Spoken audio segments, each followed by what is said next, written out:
The Parker family and the Wells family combined. Episode 5. Act 1. The Midnight Slumber. The grand festivities of the Emerald Terraces had finally drawn to a close. The great banquet tables had been cleared by the lingering spirits, and the bright amber glow of the heavenly day had softened into the deep, peaceful sapphire hues of a celestial night. Above, the sky was dusted with millions of twinkling stars that pulsed in perfect harmony with the silent rhythm of the kingdom. It was a time of absolute stillness, where the rustle of a feather could be heard from miles away. Walking along a winding, luminescent cobblestone path away from the main pavilion were Thomas Harrington, Eldon, and Talia. They were still smiling, their halos casting gentle circles of light onto the pathway ahead of them. The sheer joy of the evening, especially the chaotic dessert-plunge of the legendary Mr. Moose, still kept their spirits high. "I don't think I've ever laughed that hard in my entire mortal or spiritual existence," Thomas said, his white wings folding relaxed against his back. Seeing a grown angel turn himself into a human cannonball for a piece of cake completely changed my perspective on heaven. "Oh, George has always been a law unto himself," Eldon chuckled, his silver-trimmed wings shimmering softly in the starlight. "He operates on a completely different frequency than the rest of the heavenly host. You never know where he's going to turn up next." Talia bounced slightly as she walked, her halo rotating with a bright, cheerful cadence. "He's just pure happiness wrapped in a very uncoordinated package. But notice how quiet it is now? It's like everyone instantly vanished into their mansions to rest." As the three companions passed beneath the sweeping, glowing branches of a massive celestial weeping willow tree, a very peculiar sound broke the midnight silence. It wasn't the majestic song of a cherub or the melodic whisper of the wind. SNEEEEUUUURK PFFFFFFFT Hunk. The trio froze in unison. Thomas blinked, looking toward the base of the massive trunk. There, curled up in a spectacularly awkward position, was Mr. Moose. His physical state was an absolute marvel of comedic engineering. He was sleeping completely upside down, with his lower back propped up against the tree trunk, his legs pointing directly up into the branches, and his head resting in a soft patch of glowing clover. His long white robe was bunched up around his knees, and his majestic wings were splayed out flat on the grass like two dropped towels. To make matters even more ridiculous, his golden halo was no longer floating above his head. It was currently wedged tightly around his left ankle, blinking on and off like a faulty hazard light on a broken-down vehicle. Is he breathing through his ears?" Thomas whispered, staring in absolute bewilderment as Mr. Moose let out another loud whistle that caused the willow leaves above him to shake violently. "He's just deeply detached from reality right now," Eldon sighed, rubbing his temples as his silver wings drooped.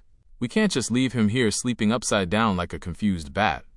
We need to wake him up and get him to his mansion," Talia giggled, stepping forward. "I'll do it. George, wake up. The cake is fighting back." Act 2. The Awakening of the Chaos. Mr. Moose didn't just wake up. His body reacted as if it had been suddenly plugged into an electrical socket.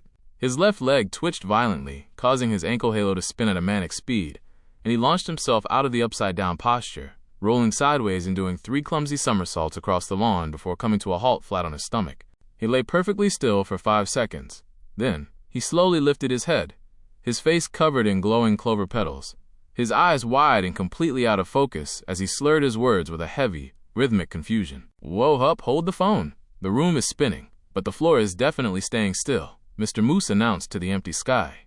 He tried to push himself up, but his arms completely gave out, causing his chin to snap right back into the soft grass with a comical thud. Thomas burst into a sudden fit of laughter, covering his mouth. Mr. Moose rolled over onto his back, blinking heavily at the 3 angels standing over him. He pointed a wobbly finger at Eldon. "Ah, I know you. You're the guy who sold me those silent shoes. I wore them yesterday, and I could still hear myself complaining." "No respect, George. It's us," Eldon said, extending a hand to help him up. "You're sleeping under a tree. Your halo is on your foot." Mr. Moose looked down at his left ankle, completely astonished.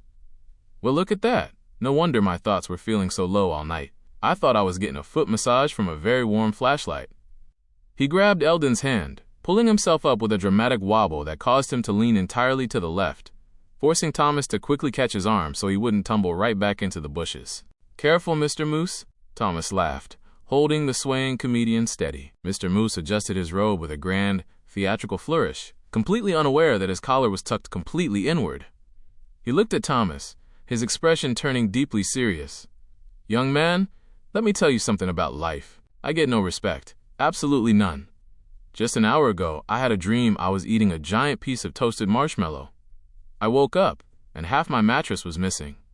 My mansion has a beautiful view, but the neighbors are terrible. Yesterday, I knocked on the door next to me and said, "Hey, your dog is chasing a man on a bicycle." The guy looks at me and says, "Don't be stupid, George. My dog doesn't know how to ride a bicycle."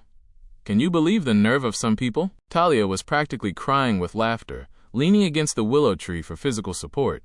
"Mr. Moose, you are completely ridiculous." "Ridiculous? Me?" Mr. Moose chuckled, slurring his words beautifully as he tried to take a step forward, completely miscalculated the distance, and accidentally executed a slow-motion stumble that resulted in him hugging the trunk of the weeping willow. "I'll have you know I'm an intellectual. I read a book about gravity the other day. I just couldn't put it down. But my memory is shot. I told my doctor down on Earth that I keep forgetting things. He asked me how long this has been going on. I looked him dead in the eye and said, 'How long has what been going on?' No respect at all." Act 3.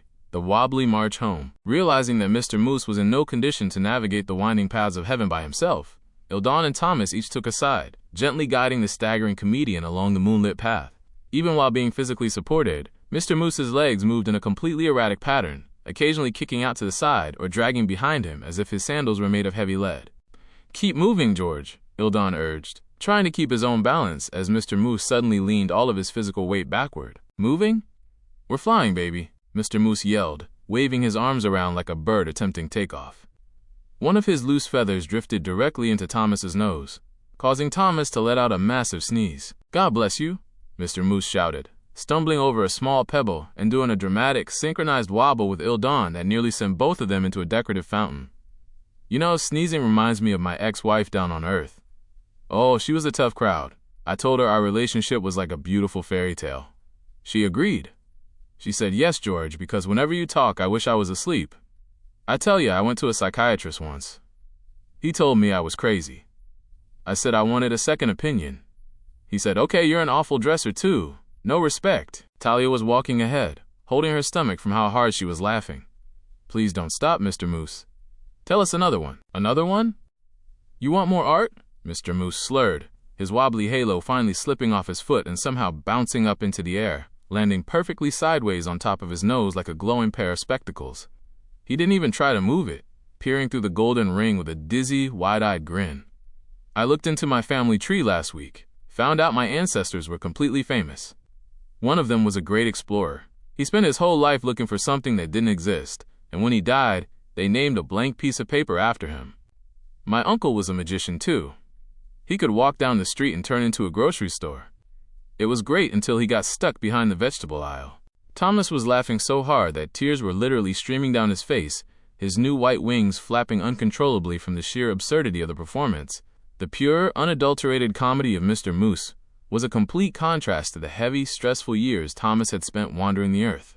Here, under the sapphire sky, surrounded by the infectious laughter of his companions, he felt a profound, deep-seated joy that no prison wall could ever contain. They finally reached the gates of a beautifully modest mansion with a sign that read George Garfield. Mr. Moose stopped, swaying gently on his feet, looking through the halo still resting on his nose. He let go of Thomas and Eldon, attempted a grand, sophisticated bow of gratitude, and promptly tumbled forward, his head resting gently against his own front door. "Well," Mr. Moose muttered, his voice dropping into a sleepy, content whisper as he closed his eyes right there on the welcome mat. "The door is closer than I thought. Good night, breakfast." Eldon shook his head, a massive smile on his face as he carefully lifted the halo off George's nose and placed it gently over his head. "Good night, George. Thanks for the show." As the four angels stood in the quiet night, the laughter echoed softly through the valley, leaving Thomas completely refreshed and ready for whatever eternal adventures lay ahead in the kingdom.